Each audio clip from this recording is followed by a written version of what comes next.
सो hey guys, welcome back. आज का problem है एरेज रिमूवल। सॉरी, कल वीडियो नहीं आ पाया। कल एक्चुअली चैनल के हैंडल में थोड़ा इशू हो रहा था। ठीक है, तो सॉल्व करते हैं।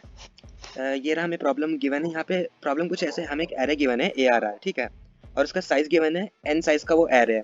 उसके अलावा हमें तीसरी चीज़ गिवन है एक इंटीजर के कुछ इस तरह से गिवन है कि हमें चेक करना है, मतलब इस एरे में से कितने एलिमेंट्स हमें निकालने हैं, सबसे कम सबसे मिनिमम कितने एलिमेंट्स निकालने हैं कि जो हमारे पास एरे बच रहा है उसमें से सबसे मैक्सिमम वैल्यू और सबसे मिनिमम वैल्यू का डिफरेंस के से छोटा या उसके इक्वल है।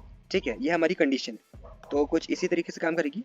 हालांकि आज हम जो इसका अप्रोच लेने वाले हैं वो थोड़ा रिवर्स में होगा। मतलब इसको सॉल्व कैसे किया जा सकता है। अब यहाँ से हम ब्रूट फोर्स से कैसे कर रहे होंगे। ब्रूट फोर्स से कुछ इस तरह से कर रहे होंगे कि हम यहाँ से हर पॉसिबल सब एरे बनाएंगे और उसमें मिनिमम और मैक्सिमम वैल्यू का जो डिफरेंस है उसे इक्वेट करेंगे कि क्या वो के से छोटा या इक्वल है या नहीं। हालांकि इससे टाइम कॉम्प्लेक्सिटी बहुत बढ़ जाएगी और हमें यहाँ पे नोट में गिवन है कि टाइम कॉम्प्लेक्सिटी होनी चाहिए O N N by log N, या फिर नीचे एक्सपेक्टेड टाइम कॉम्प्लेक्सिटी जो गिवन है वो एन ओ एन स्क्वायर है, राइट। तो टाइम कॉम्प्लेक्सिटी भी मद्देनजर रखनी पड़ेगी। उस हिसाब से हमें अपने कोड को थोड़ा ऑप्टिमाइज करना पड़ेगा। मतलब हम ब्रूट फोर्स तो नहीं लगा पाएंगे। अब ब्रूट फोर्स नहीं लगाएंगे तो हम कौन सा अप्रोच यूज करने वाले हैं। अप्रोच कुछ ऐसे होगा कि आपने सुना होगा स्लाइडिंग विंडो नाम का एक एल्गोरिथम होता है, राइट। तो हम यहाँ पे यूज करेंगे डायनामिक स्लाइडिंग विंडो। पर यहाँ पे जो हमारा प्रोग्राम है आज का, इसमें हम थोड़ा रिवर्स टाइप से करने वाले हैं, ठीक है। अब उसमें रिवर्स कैसे करेंगे मैं साथ साथ बताता हूँ। यहाँ पे हम वेरिएबल्स इनिशियलाइज कर लेते हैं, ठीक है। इंट से इनिशियलाइज कर लेते हैं। अब मैं यहाँ पे दो वेरिएबल लेने वाला हूँ। एक तो हमारे स्लाइडिंग विंडो में आगे वाला जो पॉइंटर मूव कर रहा होगा उसे हम लूप से कर सकते हैं, राइट, क्योंकि लूप का जो हमारा वेरिएबल रहेगा वो भी साथ साथ बढ़ते ही जा रहा है, ठीक है। और वैसे भी मैं फॉर लूप यूज करने वाला हूँ। यहाँ पे मैं पहले बता देता हूँ, मैं फॉर लूप यूज करूंगा तो उसका पॉइंटर भी बढ़ता जाएगा। तो आगे का पॉइंटर हम फॉर लूप ले लेते हैं, पर पीछे का पॉइंटर हमें लेना पड़ेगा, जिसके लिए मैं वेरिएबल ले लेता हूँ एक लाइक मिन एक मिनिमम वेरिएबल ले रहा हूँ जो कि पीछे वाला पॉइंटर सेव करेगा और शिफ्ट भी करेगा। ये इनिशियलाइज कर रहा हूँ मैं 0 से। यहाँ पे सबसे मिनिमम वैल्यू कितनी है उसके लिए भी मैं एक ले लेता हूँ। नाम मैं थोड़ा चेंज दे रहा हूँ क्योंकि मैंने मिन नाम का एक वेरिएबल ले लेता है मैं, तो फिर मैं नया वेरिएबल दे रहा हूँ मैक्स, ठीक है। अब मेरे पास दो वेरिएबल हो चुके हैं। अब यहाँ पे मुझे सबसे पहले क्या करना है कि अगर मुझे यहाँ पे स्लाइडिंग विंडोज अप्रोच यहाँ पे लगाना है तो उससे पहले मुझे इस एरे को सॉर्ट करना पड़ेगा जो कि हमारे यहाँ पे पेरीमीटर्स में गिवन है, ठीक है। हम सिंपल फंक्शन लगाने वाले हैं एरेज डॉट सॉर्ट, ठीक है, एरेज डॉट सॉर्ट, और उसमें हम पास कर देंगे इस एरे को, ठीक है, ARR। अब इस फंक्शन के बाद हमारा एरे सॉर्ट हो चुका है, ठीक है। तो अब हम आते हैं अपने लूप के अंदर। लूप में कैसे काम करने वाले हैं। लूप में काम कुछ इस तरीके से होगा। यहाँ पे एक लूप वेरिएबल लेते हैं इंट i इक्वल 0। अब इसकी कंडीशन क्या होगी कि i इज लेस देन जो हमारा एरे है उसकी लेंथ से, ARR डॉट लेंथ, क्योंकि जितने इसमें एलिमेंट्स हैं उतनी ही बार हमारा i चलेगा, ठीक है। यहाँ पे i प्लस प्लस, और अब हम आते हैं इस लूप के अंदर। अब यहाँ पे आ गए। अब सबसे पहले क्या करने वाले हैं। सबसे पहले हमारा अप्रोच कुछ इस तरीके से होगा कि हालांकि हमें यहाँ पे निकालना है कि हमें कितने कम से कम वेरिएबल्स निकालने हैं कि मैक्सिमम और मिनिमम वैल्यू का जो डिफरेंस है वो के से छोटा या इक्वल है। पर इसी को अगर हम इन्वर्ट करते हैं, इसी को अगर हम दूसरी साइड से देखते हैं, रिवर्स साइड से सोचते हैं, तो ये होगा कि हमें कितने ज़्यादा से ज़्यादा मेंबर्स को रखना है, मतलब कितने हमें मेंबर्स रखने हैं, नहीं निकालने हैं, जिनका डिफरेंस जो है वो के से बड़ा है। ये उल्टा सोचने का तरीका है। मतलब हम इस प्रोग्राम को इसलिए मैं थोड़ा सा उल्टा टाइप से करने वाला हूँ क्योंकि शायद वो थोड़ा सा आसान पड़ सकता है, राइट। तो अब हम यहाँ पे ये जो हमारा मैक्स वेरिएबल है उसमें सेव करने वाले हैं कि कितने वेरिएबल्स हमें यहाँ पे रखने चाहिए, ना कि निकालने चाहिए। तो उसको अगर हम हमारे टोटल नंबर ऑफ वेरिएबल्स में से माइनस कर देंगे तो ऑब्वियसली हमारे पास वो आंसर आ जाएगा कि कितने हमें निकालने हैं मिनिमम। हम यहाँ पे कैलकुलेट करेंगे कि मैक्सिमम कितने रखने हैं, ठीक है। इसलिए वेरिएबल का नाम भी मैक्सिमम ही है, मैक्स है। समझ में शायद थोड़ी आसानी हो सकती है। अब इससे कोड करना शुरू करते हैं, ठीक है। यहाँ पे मैं एक लूप लगा लेता हूँ वाइल लूप के अंदर मैं चेक करने वाला हूँ एरे का करंट एलिमेंट ARR, एक मिनट, ARR, और यहाँ पे हम वैल्यू पास करने वाले हैं आई। एरे का जो करंट एलिमेंट जो कि हर इटरेशन के बाद चेंज हो रहा है, राइट। ये सबसे पहले 1 को लेगा, फिर सबसे पहले 0th इंडेक्स को लेगा, फिर 1 को लेगा, फिर 2 को, 3 को, ऐसे आगे बढ़ते रहेगा। सपोज यहाँ पे हम इस एग्जांपल को लेके चलने वाले हैं अभी आगे तक। मैं आपको थोड़ा समझने में आसानी रहेगी इसलिए बता रहा हूँ। इस एग्जांपल को लेके चलते हैं। तो यहाँ पे ARRI का मतलब क्या हुआ है, सबसे पहले 1 है, फिर उसके बाद 3 लेगा, फिर 4 लेगा, फिर 9 लेगा, इस तरह से। अब ये जो हमारा विंडो का आगे वाला पोर्शन है, मतलब जो हमारी विंडो स्लाइड है उसका आगे वाला पोर्शन है। अब इसमें से माइनस करने वाले हैं विंडो के पीछे वाले पोर्शन को, ठीक है। तो माइनस करते हैं ARR। यहाँ पे मैं इंडेक्स कौन सी पास करने वाली हूँ। अब मैंने यहाँ पे पीछे वाले के लिए पॉइंटर रखा था, राइट, मिन, राइट। तो अब मैं यहाँ पे मिन ही पास करने वाला हूँ। तो मिन पॉइंटर हमारा विंडो के पीछे वाले पोर्शन के लिए, और विंडो के आगे वाले पोर्शन के लिए हमारा आई पॉइंटर है जो कि हमारा लूप वेरिएबल है। ये चीज़ मैंने पहले बताई थी। इसे हम इक्वेट करेंगे कि क्या ये बड़ा है के से, क्योंकि मैं उल्टा अप्रोच ले रहा हूँ, राइट।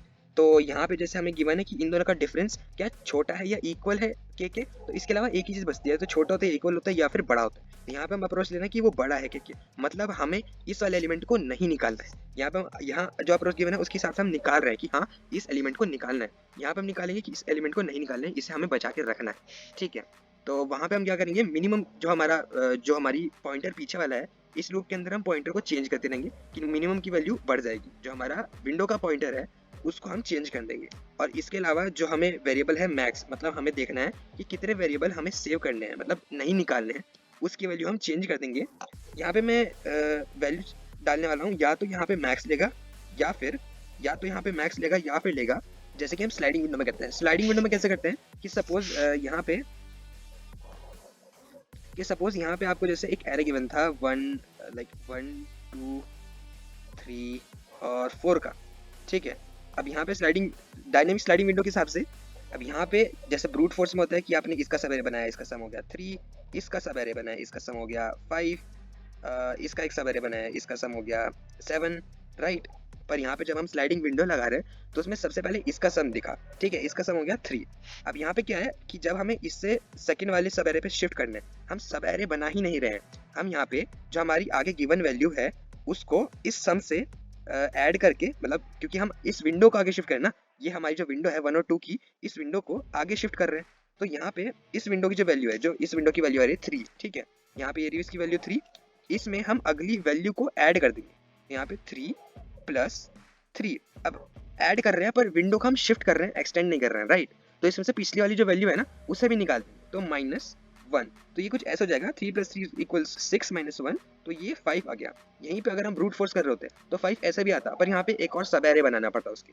ऐसे जब हम इस वाली विंडो को भी शिफ्ट कर रहे होंगे आगे, यहाँ 3 और 4 पे जब शिफ्ट करेंगे तो हमारा जो वैल्यू अभी 5 है, 5 में हम 4 ऐड कर देंगे, लाइक यहीं पे 5 + 4 - 2, मतलब 5 में हम 5 में ये जो हमारी इन दोनों का जो विंडो था उसमें हमने अगला वैल्यू ऐड कर दिया है, और ये जो हमारे लास्ट वैल्यू था उसे हमने निकाल दिया, ठीक है। 5 + 4 - 2 जिसका वैल्यू आ रहा है 7, सेम वैल्यू आ रही है जो हमारी यहाँ सब एरे निकाल के भी होती, ठीक है। इसी अप्रोच से है, तो यहाँ पे हम यहाँ पे सेव कर देंगे या तो मैक्सिमम, या फिर जैसे हमने यहाँ पे किया था कि इन दोनों का सम प्लस अगला वाला एलिमेंट और माइनस कर देंगे जो सबसे लास्ट वाला एलिमेंट था इस विंडो का, ठीक है, i - min + 1, ठीक है।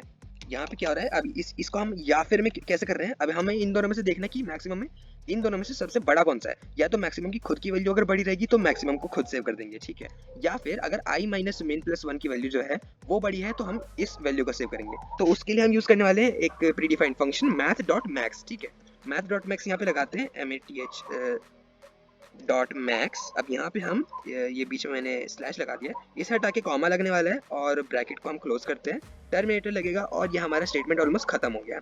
अब इसके बाद हमें बस रिटर्न करनी है वैल्यू। रिटर्न वैल्यू हम क्या करने वाले हैं, हमने यहाँ पे कैलकुलेट करा है कि मैक्सिमम हमारे कितने वैल्यू रखने हैं। तो उसका मतलब हुआ जो हमारा एरे गिवन था ARR, उसकी लेंथ जो है, सपोज यहाँ पे इस एग्जाम्पल में LENGTH, इसकी लेंथ आएगी 9। अब हमें 9 में से हमने कैलकुलेट करा कि 4 को रखना है, ठीक है, 4 को रखना है, तो 9 में से 4 को माइनस कर दिया तो हमारे बचे 5। तो इसका मतलब हुआ कि हमें 5 को निकालना है, 9 में से 5 को निकालना है, तो हमारा रिटर्न हो जाएगा 5, 9 - 4 = 5, राइट। यहाँ पे जैसे आउटपुट आ रखा है 5। इसी तरीके से हम इस लेंथ में से माइनस कर देंगे मैक्स को, क्योंकि हमने मैक्स वैल्यू में सेव करा था कि हमें कितने को रखना है, ठीक है। तो ये आपका प्रोग्राम यहाँ पे खत्म हो जाता है। अब इसके बाद एक बार रन करके देख लेते हैं, जो कि आई गेस सही होने वाला है। नहीं होगा तो ओके, नहीं होने की कोई दिक्कत ही नहीं है, सही हो गया है। अब इसको हम सबमिट कर देंगे। सबमिट करने के बाद आपके सामने आपका रिजल्ट आने वाला है, और इसका टाइम कॉम्प्लेक्सिटी आप देख ही सकते हैं, होने वाला है ON, राइट। हमें ON² दिया था पर हमने ON में कर दिया है, ये रहा आपके सामने, ठीक है। टोटल टाइम टेकन 0.12 सेकेंड्स, ठीक है। तो ये रहा आज का प्रोग्राम। अब मिलते हैं अगली वीडियो में।